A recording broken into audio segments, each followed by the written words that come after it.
Hello बच्चों, let's read this question. The question says all enzymes are proteins. सारी की सारी एंजाइम्स क्या होती हैं? प्रोटीन्स होती हैं, एक्सेप्ट कोई एक इनमें से एंजाइम्स दे रखी हैं जो कि क्या है?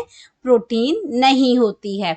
तो फर्स्ट है trypsin, pepsin, steapsin, ribozyme and ribonuclease P. जो एंजाइम्स हैं ये कह रहे हैं कि इनमें से कोई एक एंजाइम जो है वो प्रोटीनेशियस नहीं है, प्रोटीन से नहीं बनी है, वो किसी और चीज से बनी है। तो वो हमें फाइंड आउट करना है। तो हम बात करते हैं पहले अपने की कॉन्सेप्ट की। तो की कॉन्सेप्ट है हमारा एंजाइम्स। Concept enzymes. तो एंजाइम्स की अगर हम बात करते हैं तो एंजाइम्स क्या है? हाईली स्पेशलाइज्ड स्ट्रक्चर है ये आपकी, ये प्रोटीन्स है, ये आपकी हाईली स्पेशलाइज्ड प्रोटीन हम इनको कह सकते हैं। हाईली स्पेशलाइज्ड प्रोटीन्स हैं ये, और ये स्पेसिफिक फंक्शंस करती हैं। इनको बोलते ही स्पेशलाइज्ड प्रोटीन्स हैं क्योंकि ये बनती ही प्रोटीन से हैं। लेकिन यहाँ बात हो रही है इसके एक्सेप्शन की, जो है ये सारी एंजाइम्स जो प्रोटीन से बनी है, लेकिन एक एंजाइम नहीं बनती है। और इसका मेनली हमारे पास काम क्या होता है इस एंजाइम का? ये हमारी बायो कैटालिस्ट है। बायो कैटालिस्ट है। कैटालिस्ट का मतलब होता है कैटालाइज करना, कंट्रोल करना, रेगुलेट करना प्रोसेस को। और हमारी ये लिविंग बॉडी के अंदर होती हैं, इसीलिए लिविंग बॉडी के अंदर जितना मेटाबॉलिक एक्शंस होते हैं उनको ये कंट्रोल करती है। तो लिविंग बॉडी के अंदर होने की वजह से, लिविंग बॉडी रिएक्शंस के वजह से इसको क्या कहते हैं हम? बायो कैटालिस्ट कहते हैं। बायो मॉलिक्यूल्स भी इसीलिए इसको कहते हैं। अब बात करते हैं हम इसके एक्सेप्शंस की। तो ये एक्सेप्शन क्या है इसमें कि अगर मैं पहली एंजाइम की बात करती हूँ, ऑप्शंस की बात करती हूँ, तो ये ट्रिप्सिन की बात है। तो ट्रिप्सिन क्या है? ट्रिप्सिन एक एंजाइम है। ट्रिप्सिन एंजाइम्स हैं और ये एक प्रोटीनेशियस एंजाइम्स हैं जो कि किस पे वर्क करती है? Digestion of protein. Digestion of protein पे वर्क करती है। तो ये क्या है? ये आपकी प्रोटीनेशियस एंजाइम है। अगर मैं बात करती हूँ पेप्सिन की, तो पेप्सिन में भी सेम, ये भी क्या है? ये भी आपके स्टमक में भी प्रेजेंट होती है और ये भी डाइजेशन ऑफ प्रोटीन में ही वर्क करती है।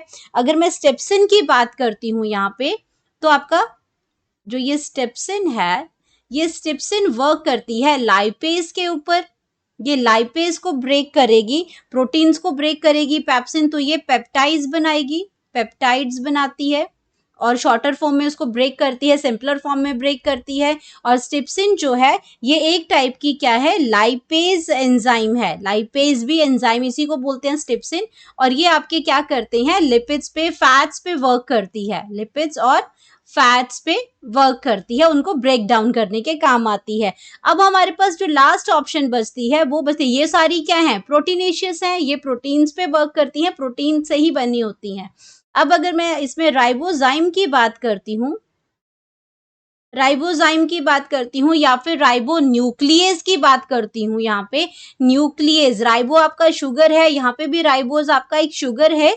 और यहाँ पे हम बात कर रहे हैं कि न्यूक्लियस, तो ये न्यूक्लिक एसिड से ही रिलेटेड है ये वर्ड, ये न्यूक्लिक एसिड से ही रिलेटेड है। तो ये जो राइबोजाइम्स हैं ये आपके क्या करते हैं? ये आपका आरएनए है, आरएनए में बनती है। जब आरएनए के अंदर, आरएनएस, आज आरएनए एक न्यूक्लिक एसिड है। आरएनए क्या है? एक न्यूक्लिक एसिड है, एक न्यूक्लिक एसिड है, क्योंकि इसकी फुल फॉर्म ही क्या है? Ribo nucleic acid. तो ये क्या बनता है? ये कि ये न्यूक्लिक एसिड है ये। तो जब ये किसी प्रोसेस को, किसी रिएक्शन को कैटालाइज करता है, तो ये उस टाइम उसका एक एज अ एंजाइम वर्क करती है। उसको हम आरएनएज भी बोलते हैं, राइबोजाइम्स है या राइबो न्यूक्लियेज है। जब एज इसमें पीछे लगता है तो वो एंजाइम बन जाती है। तो जब आरएनए किसी प्रोसेस को क्या करती है? किसी रिएक्शन को कंट्रोल करेगी, तो ये आपकी एंजाइम का वर्क करेगी, एंजाइम की तरह बिहेव करेगी। ये एंजाइम की तरह, ये आपका क्या है, एक एंजाइम की तरह बिहेव करेगी, लेकिन ये एक्चुअल में क्या है, न्यूक्लिक एसिड है। तो हमारे पास जो करेक्ट ऑप्शन बनती है वो बनती है ऑप्शन 4, राइबोजाइम और राइबोन्यूक्लियस। ये हमारा करेक्ट ऑप्शन है। ये प्रोटीन नहीं है लेकिन एंजाइम्स हैं। तो ये आपका बनता है correct option, option number 4. Hope you understood it well. Best of luck. Thank you.